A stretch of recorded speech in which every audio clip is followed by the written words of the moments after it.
ஒன்றிய அரசினுடைய நிதியமைச்சர் மாண்புமிகு நிர்மலா சீதாராமன் அவர்களை சந்தித்து மனு ஒன்றை அளித்தேன்.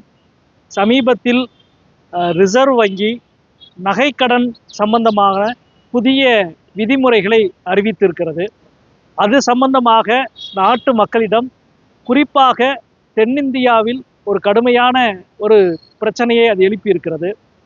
அது சம்பந்தமாக மிக விரிவான ஒரு அறிக்கையை மாண்புமிகு நிதியமைச்சரிடம் இன்றைக்கு கொடுத்திருக்கிறேன்.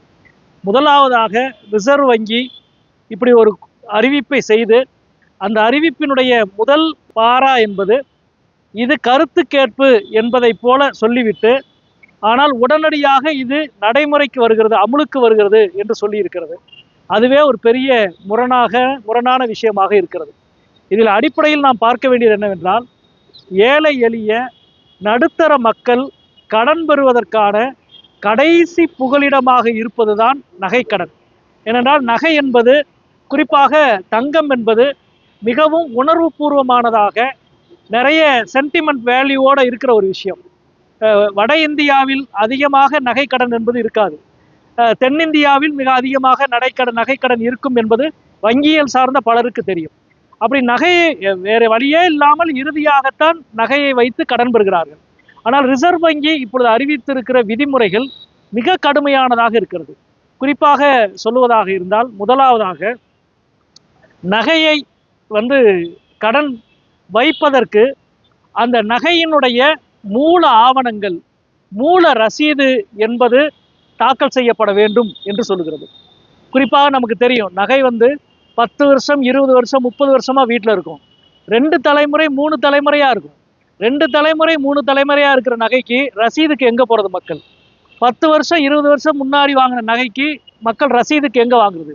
அந்த நகையை உறுதிப்படுத்த ஆவணம் வேண்டும் என்றால் அந்த ஆவணத்தை தேடி மக்கள் பல அதிகாரியிடம் அலைய வேண்டியிருக்கும். எனவே இது மிக கடுமையாக, அதாவது எளிய மக்களின் கடைசி புகலிடமான நகைக்கடனையும் பாதிக்கிற ஒரு விஷயம். அதே போல நகைக்கடன் கோருகிறவர்கள் திருப்பி செலுத்துவதற்கான போதுமான ஆதாரங்களை தர வேண்டும் என்று இந்த விதிமுறைகள் சொல்லுகிறது. அதாவது அவர் திருப்பி செலுத்துவதற்கான வருமானம் இருக்கிறவரா என்பதற்கான ஆவணங்களை சொல்லுகிறது.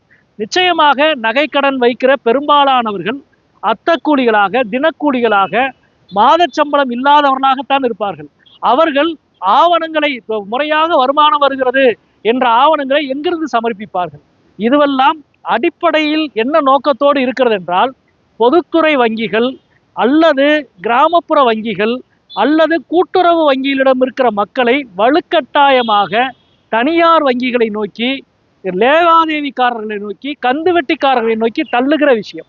அதே போல இன்னொரு முக்கியமான ஒரு நிபந்தனை என்பது, ஒரு நகைக்கடன் வைத்து அதற்கான காலம் முடிந்தவுடன் அதற்கான வட்டியை கட்டிவிட்டு அப்படியே அதை ரெனிவல் செய்வதற்கான வாய்ப்பு இதுவரை இருந்தது. இப்பொழுது என்னவென்றால், வட்டியை மட்டும் செலுத்தினால் பத்தாது, மொத்த கடனையும் செலுத்திவிட்டுத்தான் மீண்டும் அதை திருப்ப முடியும், மீண்டும் அதை வைக்க முடியும் என்பது இது இன்னும் கடுமையான ஒரு நிபந்தனை. அதே போல மிக முக்கியமாக, இதுவரை நகையினுடைய மதிப்பு எவ்வளவோ அதில் 80% கடன் பெறுவதற்கான விதிமுறை இதுவரைக்கும் இருந்தது. இப்பொழுது ரிசர்வ் வங்கியினுடைய புதிய விதிமுறை என்பது இந்த 80% கடனை 75% குறைத்திருக்கிறது.